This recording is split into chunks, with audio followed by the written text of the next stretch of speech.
Assalamualaikum warahmatullahi wabarakatuh. Hari ini kita akan belajar fikih tentang ayo berwudu. Perhatikan videonya baik-baik ya anak-anak.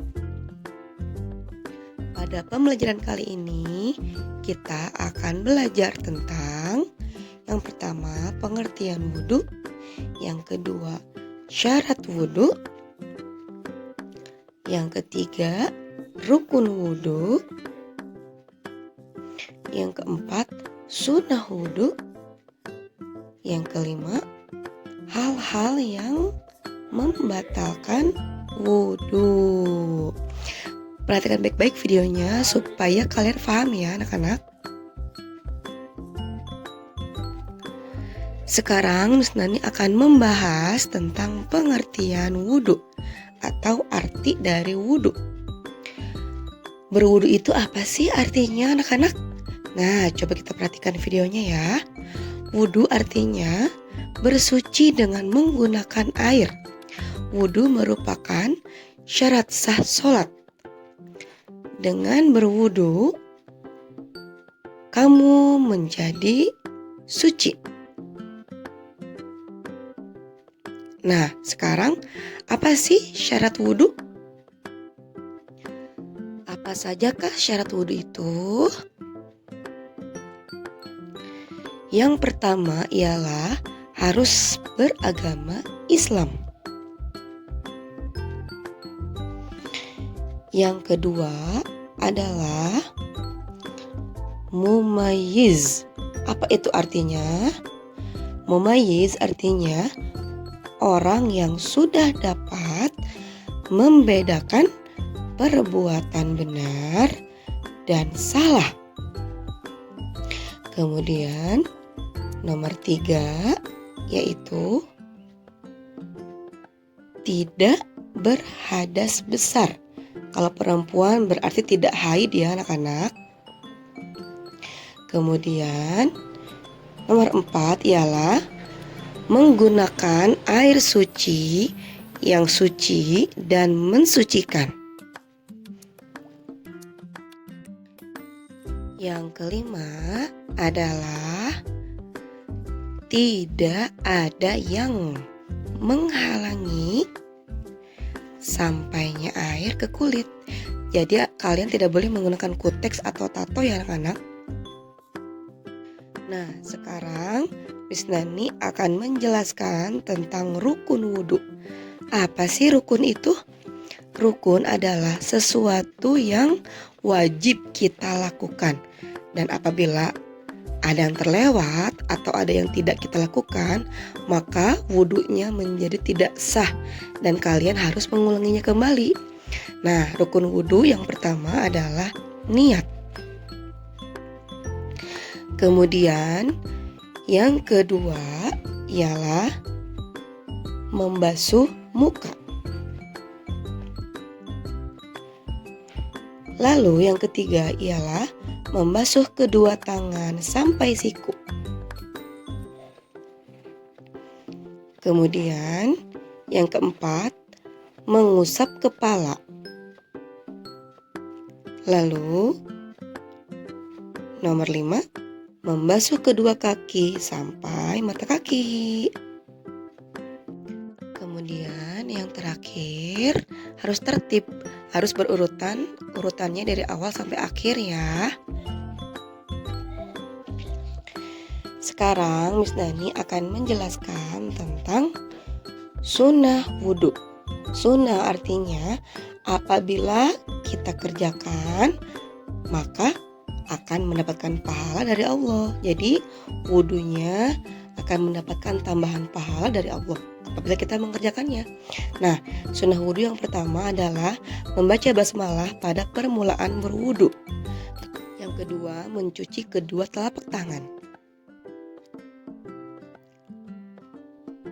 Yang ketiga, berkumur. Kemudian nomor 4, membersihkan lubang hidung. Nomor 5, membasuh telinga. Kemudian nomor 6, mendahulukan anggota badan bagian kanan. Nomor 7, mengusap sebanyak 3 kali.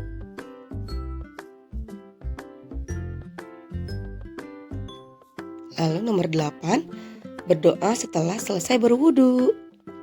Nah, 8 hal yang sudah Miss Nani sebutkan tadi ialah kegiatan-kegiatan sunnah dalam berwudu. Nah, sekarang Miss Nani akan menjelaskan tentang hal-hal yang dapat membatalkan wudu. Jadi kalau kalian melakukan ini, kalian harus mengulangi wudunya ya, karena wudunya sudah batal.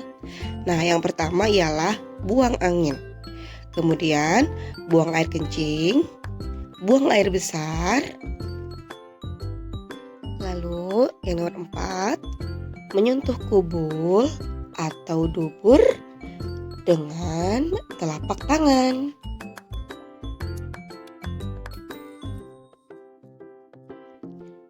Selanjutnya, nomor 5 adalah tidur. Dan yang terakhir adalah hilang akal karena mabuk atau tidur. Jadi jika kalian melakukan hal-hal yang dapat membatalkan wudhu, maka wudhu kalian harus diulang lagi ya anak-anak. Kemudian sekarang Miss Nani akan memberikan contoh praktik berwudhu. Kalian simak ya. Setelah kita mengetahui tata cara berwudu, sekarang mari kita praktik berwudu dengan memperhatikan rukun dan sunnahnya ya anak-anak. Yang pertama ialah membaca basmalah dengan niat berwudu. Sudah hafal kan niat berwudunya? Sudah kita pelajari di pelajaran minggu kemarin. Mari kita baca bersama-sama. Bacaan niat wudu. Bismillahirrahmanirrahim. Nawaitul wudu'a li raf'il hadasil asghari fardhon lillahi ta'ala. Yang kedua, mencuci kedua telapak tangan sampai pergelangan tangan.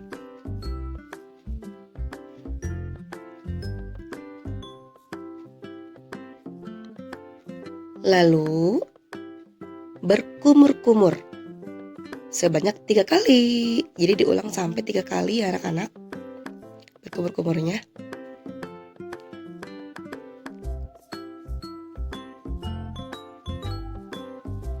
Lalu membersihkan lubang hidung sebanyak 3 kali juga ya.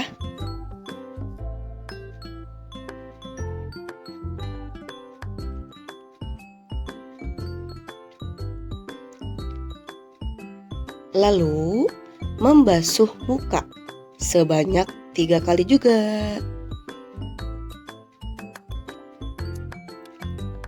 Lalu membasuh kedua tangan sampai siku.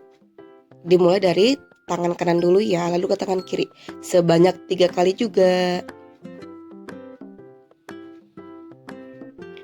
Lalu mengusap kepala dengan tangan yang dibasahi sebanyak 3 kali juga ya.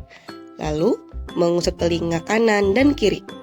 Diulang juga sebanyak 3 kali.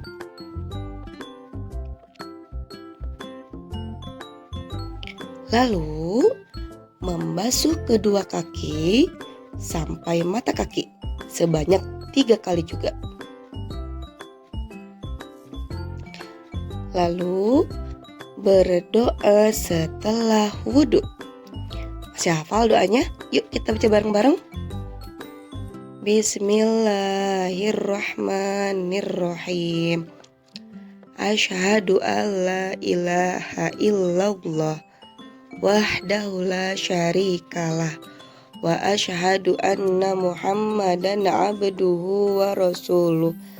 Allahumma ij'alni minat tawabin waj'alni minal mutatahhirin waj'alni min ibadakas sholihin. Nah, selesai penjelasan dari Miss Nani untuk pembelajaran fikih kali ini. Tugasnya adalah kalian menuliskan macam-macam syarat wudhu ya. Yang tadi sudah misalnya dijelaskan, kalian tulis di buku fikih. Yang kalian tulis hanya syarat-syarat wudhu saja. Ya anak-anak, terima kasih. Wassalamualaikum warahmatullahi wabarakatuh.